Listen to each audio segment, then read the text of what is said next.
Hey guys, welcome back to my channel, and today I'm going to be talking about one more of my D&D characters I created. Stick with it.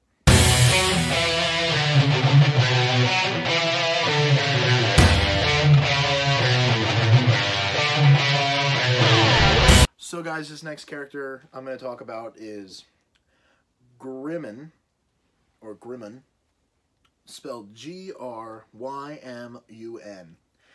And Grymun is a Minotaur Barbarian. Now, backstory on this session, we, as in the current group that I currently play with, where I'm a player, not the Dungeon Master. I do have a group where I am the Dungeon Master, but where I'm a player, the first time we met up, we did a one-shot. And the one-shot was a pirate-themed one-shot, and I came at him with a Minotaur Barbarian.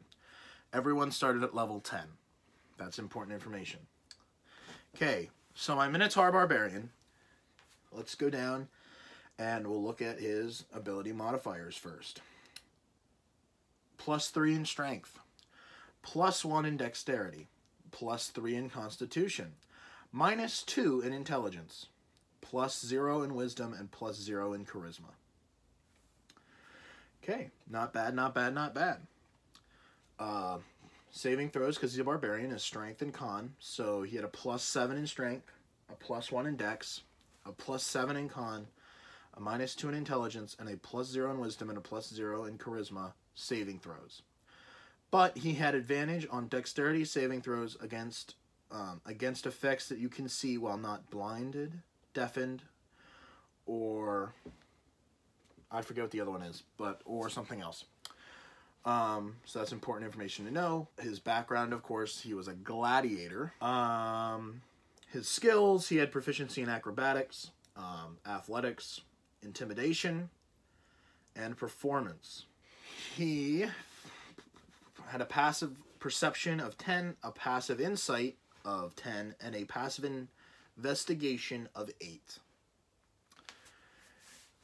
His initiative was +1. His armor class started at 14 and it worked up to a 16 because he ended up getting better armor.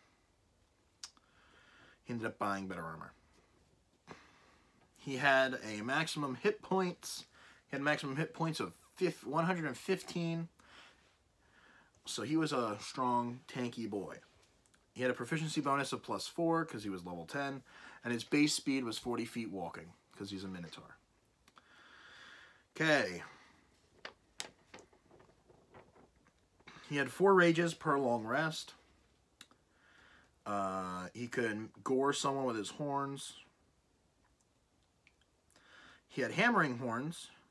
He could use a bonus action to attempt to shove the target with his horns, and the target must be no more than 1 size larger than you within 5 feet of you, unless succeeds on a strength saving throw of a DC 15. You push it up to 10 feet away from you.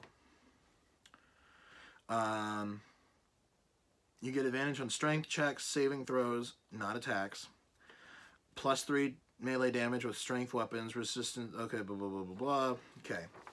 So, weapons that he could use. He had a hand axe. He had 2 hand axes. With +7 to hits, 1d6 damage, +3 slashing. He had javelins. So, +7 to hit, 1d6, +3 piercing. A warhammer, +7 to hit, 1d8, +3 bludgeoning. He also had firebolt, which was 2d10 fire. And he had, of course, an unarmed strike, which was +7 to hit, and 4 bludgeoning. Okay. Now you may ask yourself, why does a Minotaur have firebolt? That's because this Minotaur was not just a normal Minotaur.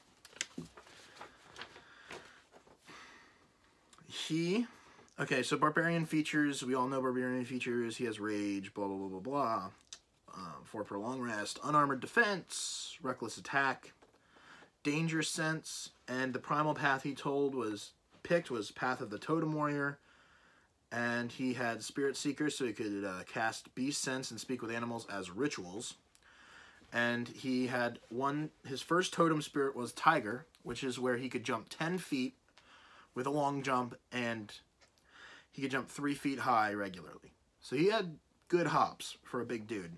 He had an extra attack, fast movement. You gain magical benefit based on the totem animal of your choice. He picked bear. That means his carrying capacity is a lot larger. To me, that made sense for pirate themed. Like, okay, we're going to be going from ship to ship. Tiger, he could jump across ships. Bear, he has extra carrying capacity. That way, if we're far away from our ship, he can still carry all the loot. He has feral instinct, advantage on initiative rolls.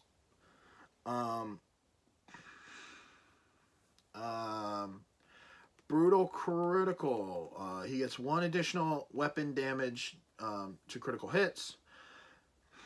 And Spirit Walker, you can cast Commune with Nature spell as a ritual. What else we got going on here?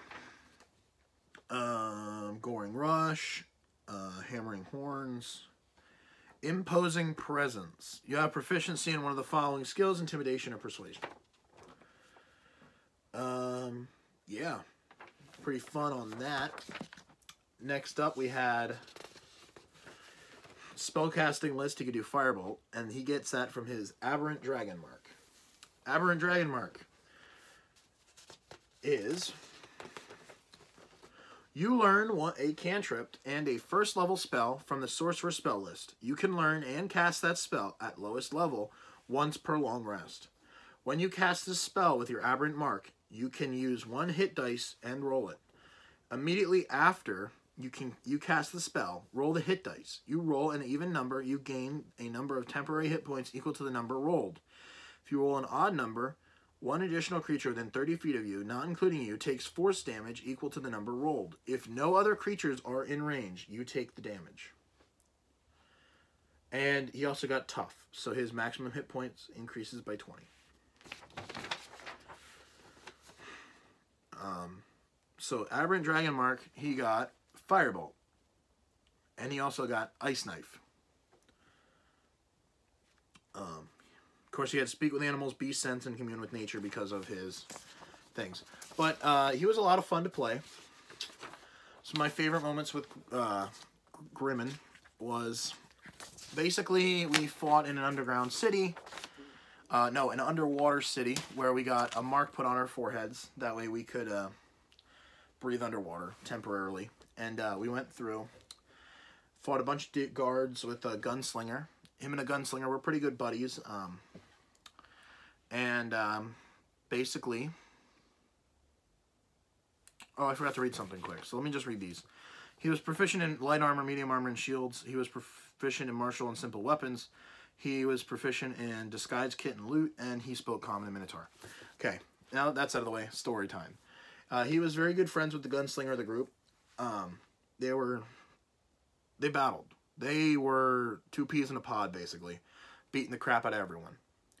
Now, at the end of this, only 1 person could get the loot at this thing. So, because it was a one-shot, he wanted to make sure that most of these characters died off.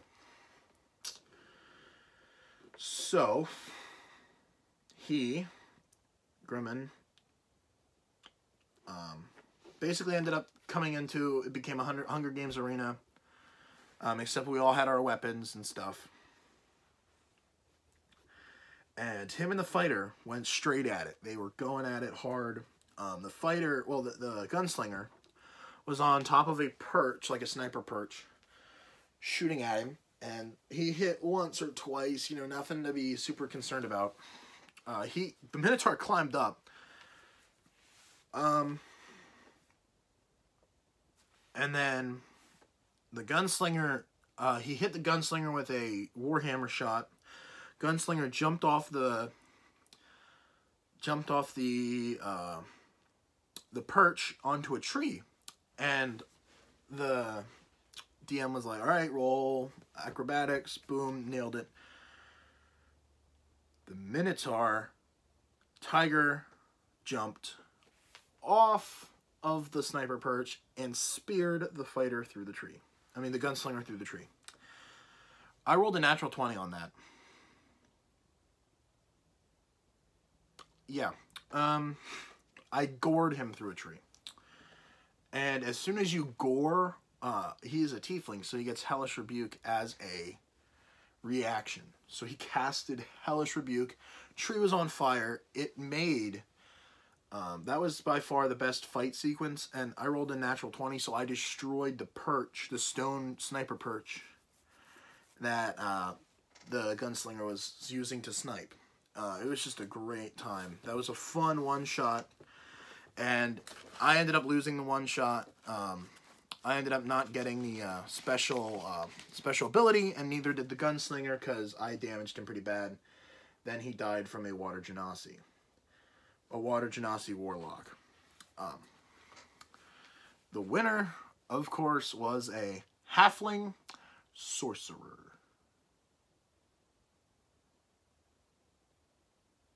Halfling Sorcerer won.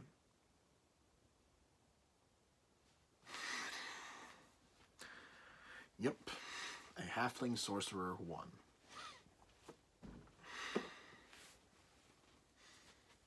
And you know what he got as a benefit? For the next session, he couldn't roll ones.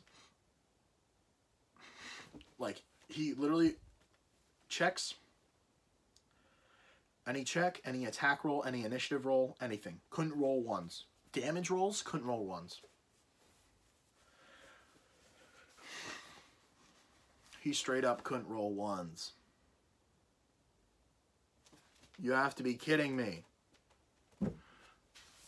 Hey guys, thank you so much for watching, and I will see you in the next one.